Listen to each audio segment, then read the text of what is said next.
Hello dear students, once again welcome you all to the Bishop Academy online classes. Today we study about the economics for class 12 and it is our third part and the chapter name is the aggregate demand and aggregate supply and its related concept. In this video our today's topic is aggregate supply. Aggregate supply, तो आज हम aggregate supply के बारे में पढ़े। पहले देखते हैं एग्रीगेट सप्लाई होती क्या है।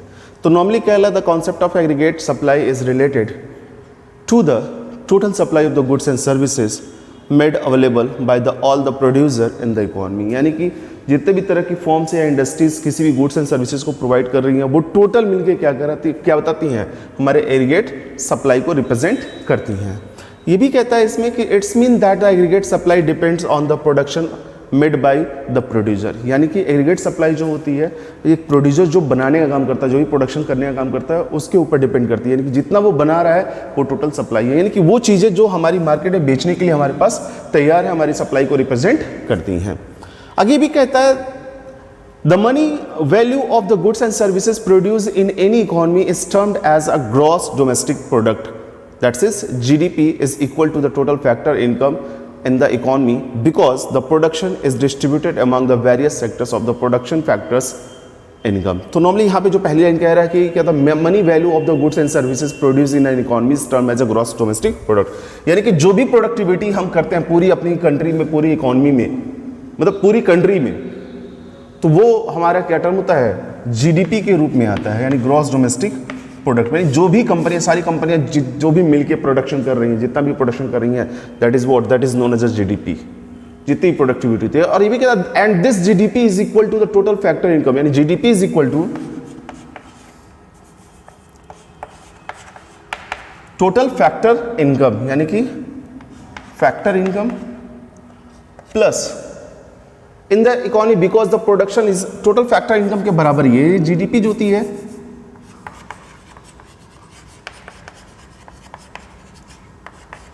टोटल फैक्टर इनकम के इक्वल होती है। और ये भी कहता है कि because the production is distributed among the various factor of production, जो प्रोडक्शन होता है अलग अलग फैक्टर ऑफ प्रोडक्शन के माध्यम से जनरेट होने का काम करता है। और इसमें कहता है aggregate supply is equal to gross domestic is equal to total factor of income, यानी कि अगर हम AD की बात करें, AD is equal to gross domestic product and gross domestic product is equal to total factor of income। और factor of income की अगर बात करते हैं तो इसमें हमारा rent, wage plus wages plus interest plus profit, ये सारे के सारे जो कॉन्सेप्ट होते हैं वो इन्वॉल्व होते हैं। These are known as a factor of income. ये इनके माध्यम से क्या होता है, पैसे कमाए जाते हैं। अब हम बात करते हैं केन्स के व्यूज की। केन्स के व्यूज की अगर बात करें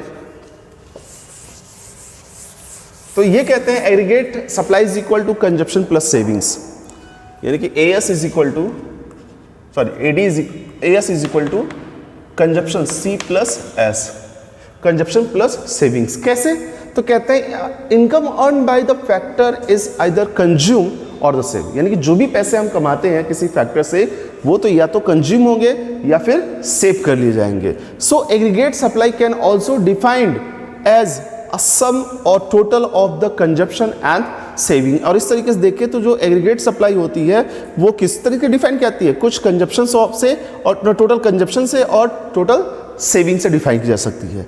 the firm has to incur the cost of employ the various factors of production. Firm क्या करता है, अलग अलग फैक्टर ऑफ प्रोडक्शन में क्या करता है, कॉस्ट ऑफ एम्प्लॉयज को इंक्वायर करने का काम करता है, जिसमें land, labour, capital and the entrepreneur सारे आ जाते हैं।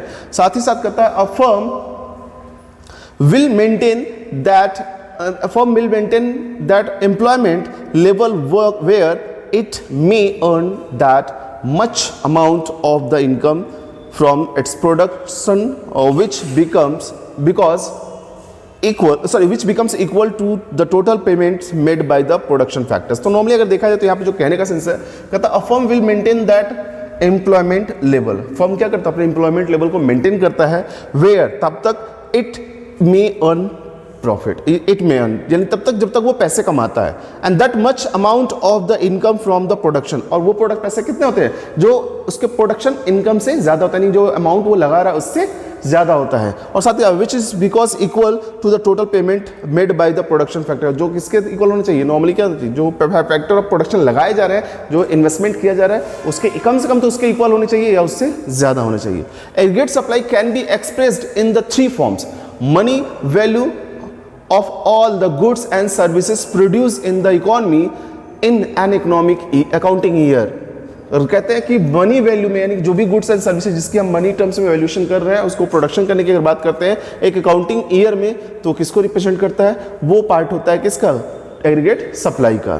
फिर कहता है a sum of consumption C and savings, यानी consumption C and saving S is the total income, यानी सी और एस मिलके क्या करते हैं, टोटल इनकम को हमारे रिप्रेजेंट करते हैं किसी भी फर्म के, यानी जितना हम कंज्यूम कर रहे हो जितना हम सेव कर रहे हैं वो मिलके हमारा टोटल इनकम को रिपार्ट करता है। फिर ये भी कहता है the minimum income to be obtained by the firm by selling their product, और मिनिमम इनकम यानी कि वो जो फर्म जो अपने प्रोडक्ट को बेच के कम से कम जो इनकम अर्न कर रही है वो भी क्या होता है, वो भी एक्सप्रेस किया जाता है एग्रीगेट सप्लाई में, यानी वो भी एक एग्रीगेट सप्लाई का पार्ट होता है।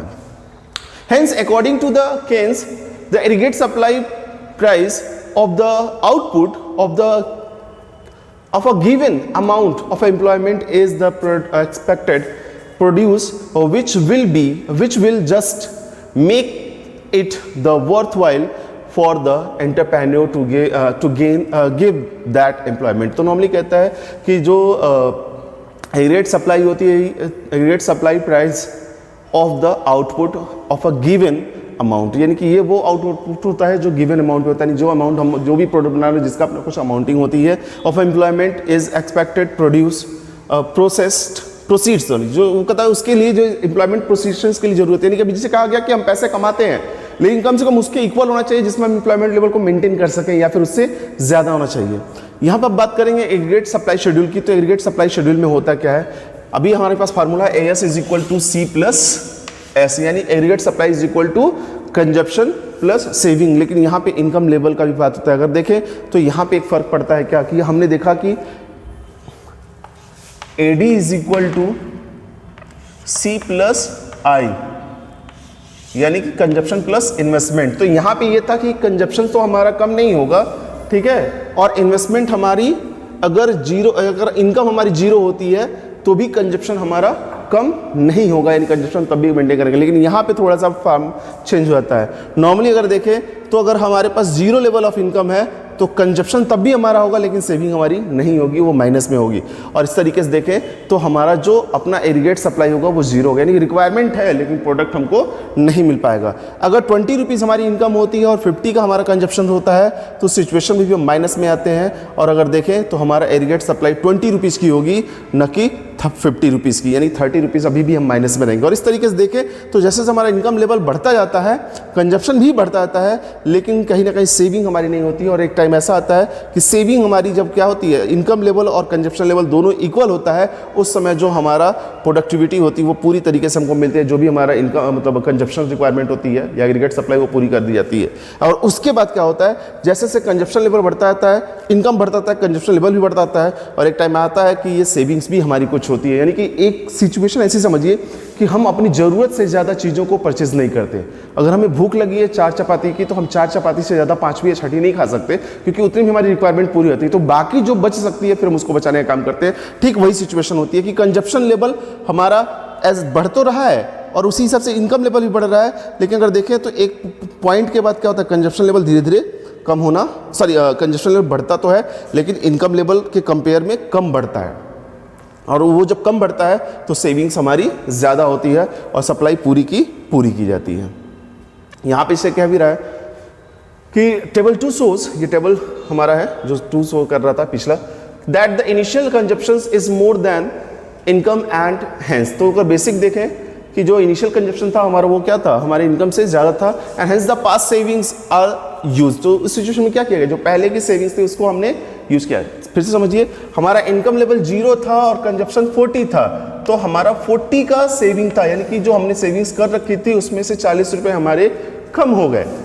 यानी हमने उसमें से जो बचा के रखा हुआ था उसमें से उसको यूटिलाइज करने का काम किया। और इसी तरीके से चीज़ें आगे चढ़ती गई, जैसे जैसे हमारा इनकम लेवल बढ़ता चला गया, ये हमारा जो सेविंग्स है वो थोड़ा सा पहले तो माइनस में था, लेकिन एक पर्टिकुलर पीरियड पे क्या हुआ, हमारा जो इनकम था यानी y इज इक्वल टू सी होने की वजह से क्या था, c होने पे जो AD थी हमारी वो उसके इक्वल आ गई थी, यानी कि y is equal to C is equal to AD। अगर दोनों बराबर हो तो aggregate supply not AD, AS हमारा बराबर आ गया था। लेकिन इसके बाद क्या होता है, y अधिक होता है तो इसमें S is equal to not, S is equal to 0 की सिचुएशन में, यानी हमारी तब सेविंग्स क्या होती है, अगर इनकम लेवल कंजप्शन लेवल के बराबर होता है तो सिचुएशन में एग्रीगेट सप्लाई जो होती है वो इक्वल होती है इन दोनों के, लेकिन जो सेविंग होती है वो हमारी क्या होती है, 0 होती है। लेकिन कंजप्शन लेवल अगर हमारा बढ़ जाता है, इनकम बढ़ जाता है और कंजप्शन लेवल कांस्टेंट रहता है या कंजप्शन लेवल भी बदलाव होता है तो सिचुएशन में कुछ हमारी सेविंग्स भी होती है, और वो सेविंग्स में क्या होती है हमारा देखें तो एग्रीगेट सप्लाई भी बढ़ता है। तो उसका कुछ डायग्रामेटिक परसेंटेज है कि हमने देखा कि पहले हमारे पास इस तरीके के इनकम लेवल और सेविंग एंड कंजप्शन को रिप्रेजेंट किया गया है इस पे। तो यहाँ पे देखो determining the income employment and the output level of the economy, तो इसको कैसे डिटरमाइन किया जाए,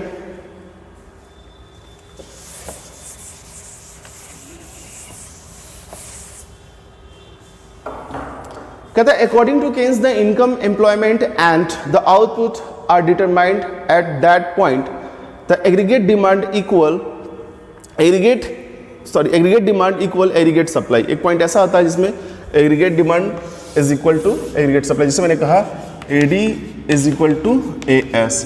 तो ये दोनों सिचुएशन आती है। अगर मान लीजिए हमने कहा कि हमारा जब सप्लाई होती है वो AS हमारी हो गई, ठीक है, लेकिन आपको पता है कि कंजप्शन हमारा कभी 0 से स्टार्ट नहीं हो सकता, इसलिए ये एक पॉइंट के बाद क्या आता है, एक दूसरे को क्रॉस कर देते हैं, यानी कि डिमांड ऑफ द गुड्स क्या होगी, क्रॉस करेगी। तो ये जिस पॉइंट पे क्रॉस करते हैं ये दोनों के लिए इक्विलिब्रियम सिचुएशन होती है, यानी कि ये वो पॉइंट होता है जहां पे इफेक्टिव डिमांड होती है। यहां पे से कह रहा है कि the point where the aggregate demand and aggregate supply are equal is called the point of effective demand. ये वो पॉइंट होता है जो क्या कहलाता है, इफेक्टिव डिमांड। और that's the reason is called the effective demand as a starting point of the Keynes employment theory. और इस वजह से क्या कहता है कि जो केन्स एम्प्लॉयमेंट का जो स्टार्टिंग पॉइंट है वो एम्प्लॉयमेंट थ्योरी को रिप्रेजेंट करता है, और ये किस वजह से, इफेक्टेड डिमांड की वजह से। अब हम बात कर लेते हैं the two components of aggregate demand.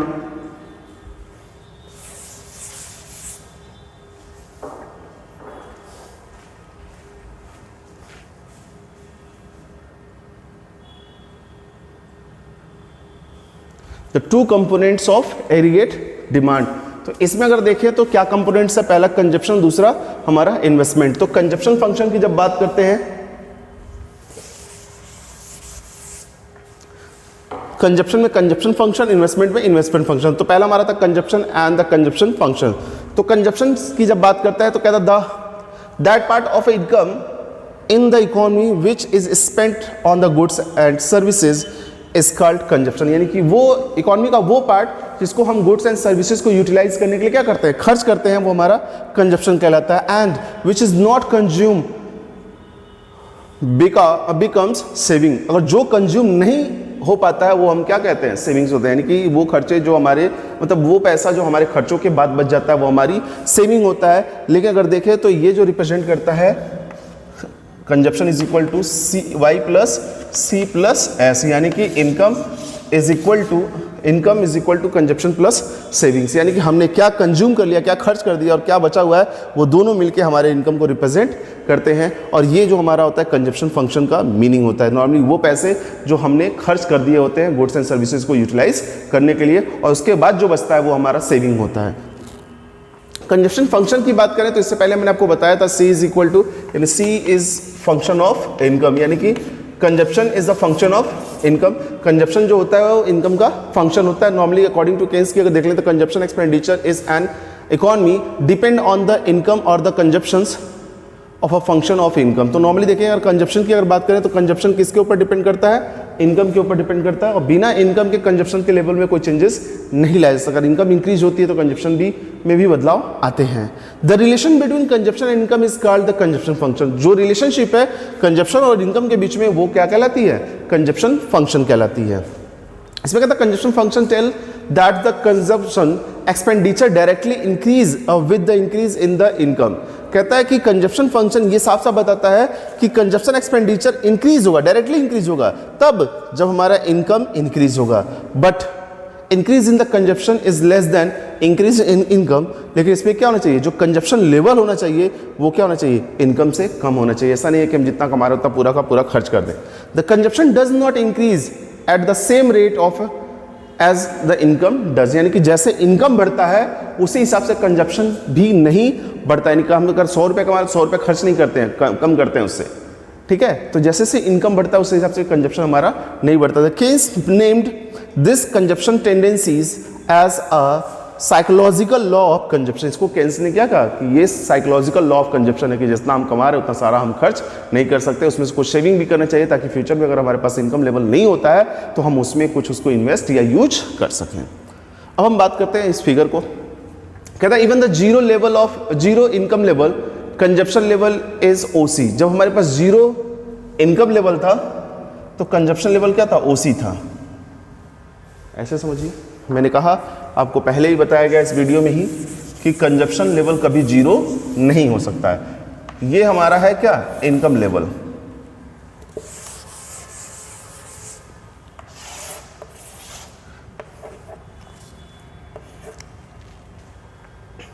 तो यहां पे कह रहा है कि जब हमारा इनकम क्या था, जीरो था,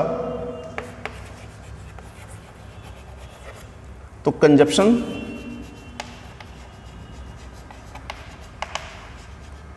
क्या था, सी था। फिर आगे भी कहता है because the minimum consumption of a necessary goods is essential for the life, क्योंकि जो जरूरी कंजप्शन है हमारे जीवन के लिए बहुत ही जरूरी है। कम से कम तो हमको कुछ ना कुछ तो खाना पीना है ही है, ठीक है। तो ये हमारा हो गया कंजप्शन लाइन जा रहा है।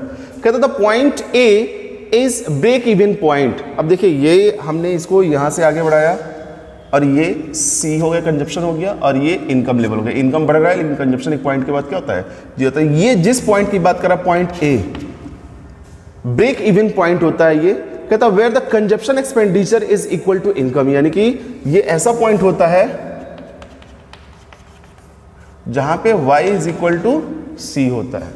यानी कि ना तो यहां पे हमको प्रॉफिट हो रहा होता है ना तो लॉस हो रहा होता है बिजनेस के पॉइंट ऑफ व्यू से। लेकिन अगर कंजप्शन के पॉइंट ऑफ व्यू से देखें तो हमारे पास जितनी इनकम होती है हम उतना पूरे के पूरे अमाउंट को यूटिलाइज कर रहे होते हैं। और इस सिचुएशन में क्या होता है, at the income level of OY2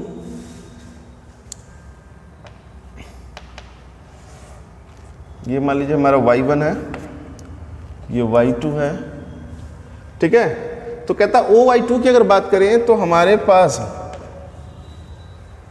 कहता लेफ्ट ऑफ द पॉइंट ए, जो पॉइंट ए के लेफ्ट साइड में है, उस सिचुएशन में कहता है income is less than the consumption. जो इनकम हमारा है यानी कि y is less than c, income हमारा क्या है, कंजप्शन से कम है। This situation is shows the negative saving. ये सिचुएशन क्या करता है, निगेटिव सेविंग को, यानी कि S जो है हमारा वो निगेटिव होता है, यानी हमारे पास पैसे नहीं बचते हैं या फिर हम अपने जो बचे हुए पैसे हैं उसको यूटिलाइज करने का काम करते हैं। फिर ये भी कहता है which the past saving are consume, जहाँ पे क्या होता है, पास्ट सेविंग जो पहले से बचे हुए हैं उसको कंज्यूम करने का काम करते हैं। फिर कहता है at the income level of